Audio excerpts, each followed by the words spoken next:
Monsters Incorporated Storybook Collection.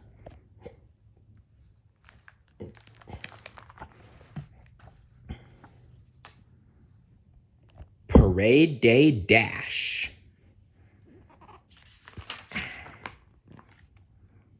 Mike Wazowski crumpled up the last piece of crepe paper and stepped back to take a look at his work. "That's it," he said to his best friend Sulley.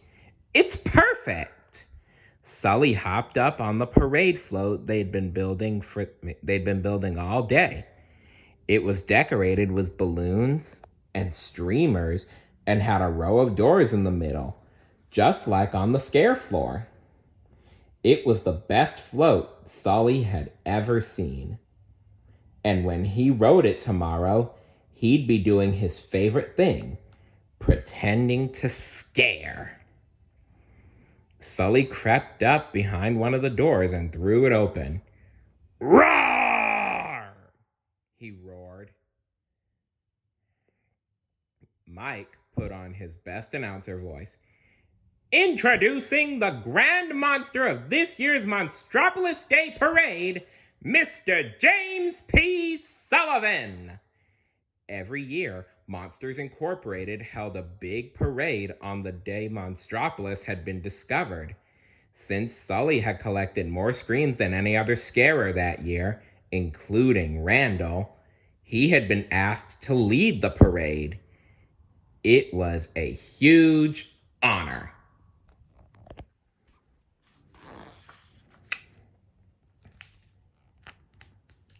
"You're ready to go," Mike said.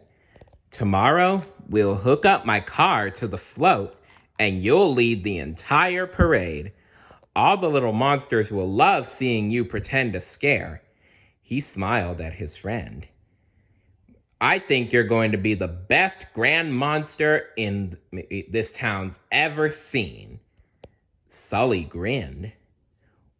"Want to take a practice drive along the parade route?" "Sure. Hop in," Mike exclaimed. He and Sulley rode along. The sun was setting. It was a beautiful night in Monstropolis. Main Street was already lined with flags, banners, and even sour lemonade stands. As he and Mike passed the grandstand,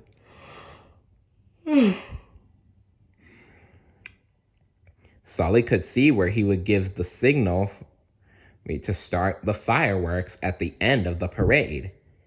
Then Mike noticed something strange. Someone was moving behind the grandstand. Wonder who it is.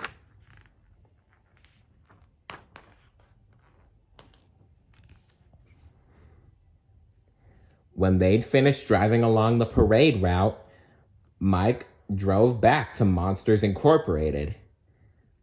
They left Mike's car with the float and walked home. They wanted to be sure to get a good night's sleep. The next afternoon, Sulley put on his tall grand monster hat. Mike gave him a thumbs up. He looked perfect. Then the friends hurried off to Monsters Incorporated. In the parking lot, everyone was getting ready for the parade. Some monsters set up floats while others carried balloons. A tall monster wearing a band uniform waved her tentacles in the air. "Has anybody seen my flute?" she cried. Mike used a hook to attach his car to Sulley's float. "She's ready to go." He smiled. Sulley jumped up onto the float, but when Mike put the key in the ignition, his car wouldn't start. "Oh dear." "Of all days," Mike muttered, opening the hood. As Mike checked the engine, Sulley anxiously watched the other monsters start to pull their floats out of the parking lot. Crowds of people were already lining the streets. The parade would be starting soon. "Everything okay here?" asked Mr. Waternoose, the head of Monsters Incorporated. We need you at the head of the parade, Sulley. Sulley explained that the car wasn't working. Just then, Randall came up, almost as if he'd been waiting. My float is working perfectly, he said to Mr. Waternoose. Perhaps I should lead the parade? Mr. Waternoose sighed. I suppose that would be best. Sorry, Sulley. I'm sure you understand. Randall's float was covered in mirrors, all reflecting his sneaky image. Sorry about your float, Sulley, he hissed. Let me know if you need a lift to the gas station. I can't help but get the feeling that Randall has something to do with this.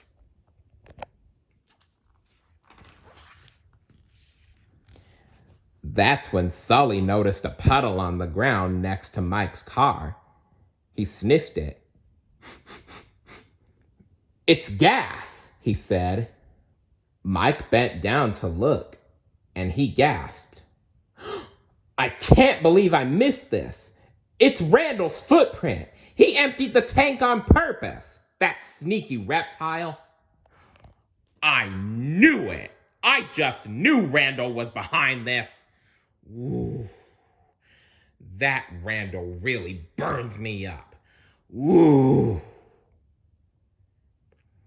We can't let him get away with this, Sulley exclaimed. We won't let him get away with this, Mike replied. We have to fill the tank and catch that parade. It took Mike and Sulley a while to get more fuel, but before long they were racing out of Monsters Incorporated. Mike steered the float alongside a marching band at the end of the parade. Pardon us, Sulley said. Coming through. Mike honked his horn to the same beat as the giant tuba, and Sulley tipped his hat to the conductor. Go get him, Sulley, the band cried.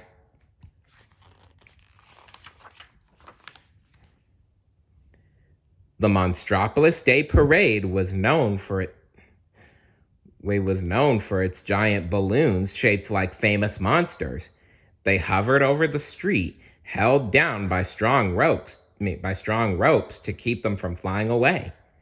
The crowd cheered as Mike drove Sulley's float under a balloon in the shape of Mr. Waternoose.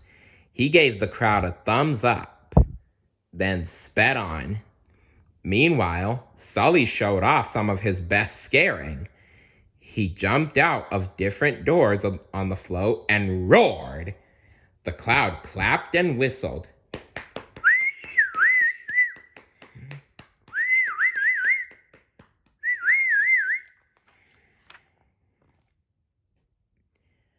Mike squeezed past a float with monster scouts tossing gummy worms and grasshopper cookies out to the crowd. The monster scouts squealed with delight when Sulley jumped out from one of the doors pretending to scare them. Suddenly, Sulley had an idea. Mike, he called down, when you see Randall, pull up alongside his float. I have an idea that will knock his socks off. They could see Randall now blowing kisses to the crowd at the front of the parade. Mike wove through a line of monster cycle riders until the float was right next to Randall's float. So glad you could make it after all. Randall cackled to Mike. Too bad you missed all the fun. But then Sulley burst out from behind one of the doors on his float and gave Randall the scare of his life. Roar! Sulley roared. Randall was startled, but the crowd cheered and clapped. They thought it was part of the show. That was awesome! A boy monster called to Sulley as Mike drove them to the front of the parade. Sulley winked and tossed the boy his grand monster hat. The crowd cheered. No grand monster had ever done that. Along the way, Sulley waved to the crowd. Then he pretended to scare them, and they cheered. Sulley loved seeing everyone have such a good time. Being a grand monster was more fun than he had imagined. When they reached the end of the route, Sulley climbed to the top of the grandstand. There were monsters as far as he could see. Together with the rest of the crowd, he cheered as each float passed by, even Randall's. As the sun began to set, Sulley went to the microphone. "We hope you enjoyed the Monstropolis Day Parade," his voice echoed over the crowd. Everyone cheered. Then he announced, "Let the fireworks begin!" Boom! Sparkling lights exploded in the sky, lighting up the entire town center. As everyone oohed and awed, Sulley smiled at Mike. "Thanks, pal," he said. "You sure saved the day." Mike gave him a thumbs up. Hey, what are friends for?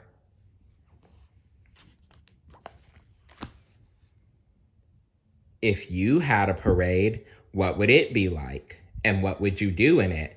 Let me know in the comments below. See you later. Bye.